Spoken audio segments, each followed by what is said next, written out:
পাকিস্তান এক বাক্যে বুঝিয়ে দিল তাদের ব্রাদার মানে বাংলাদেশ।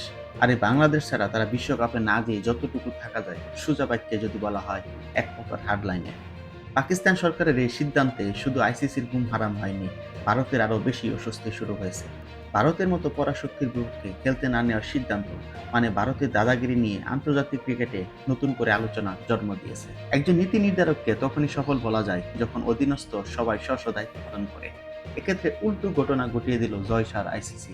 পূর্ণ সদস্য দেশকে না নিয়ে বিশ্বকাপ আয়োজন, আর এতেই আইসিসির সফলতা নিয়ে বড় প্রশ্ন। এবার তো পাকিস্তানের ম্যাচ বয়কটের সিদ্ধান্ত হাটে হাড়ি ভাঙল। আইসিসি এবারে বিশ্বকাপে পুরো একটি ব্যর্থ আয়োজন নিয়ে মাঠে নামছে, এতে কোনো সন্দেহ নেই। 2026 টি-20 বিশ্বকাপ কিভাবে সম্পন্ন করবে জয়সার আইসিসি, এই নিয়ে পুরো ক্রিকেট বিশ্ব এখন তোলপাড়।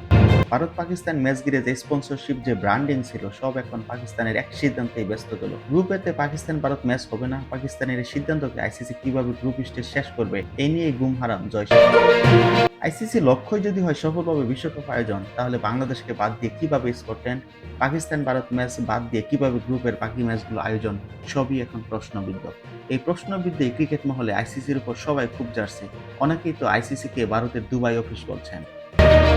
পাকিস্তানের ভারত ম্যাচ বয়কট মানে শুধু পাকিস্তানের আর্থিক ক্ষতি নয়, বরং ভারত ও আইসিসির ক্ষতির পরিমাণ আরও বেশি। ধারণা করা হচ্ছে ভারতের 200 কোটি রুপি ক্ষতি হবে এবং এটির পরিমাণ আরও বাড়তেও পারে। পাকিস্তানের ম্যাচ বয়কটের সিদ্ধান্ত থেকে ভারতের যে ক্ষতি, এটি ক্রিকেট মহলে এখন আলোচনার ঝড় শুরু হয়েছে, বিশেষ করে ক্রিকেট ভক্তদের মাঝে।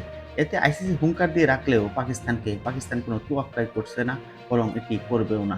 শুধু আমেজ হারাবে এবারের বিশ্বকাপ। আপনি কি মনে করেন পাকিস্তানের এই সিদ্ধান্ত থেকে অটল থাকবে, নাকি পাকিস্তানের সিদ্ধান্ত থেকে বের হয়ে আসবে? কমেন্টে জানাতে ভুলবেন না।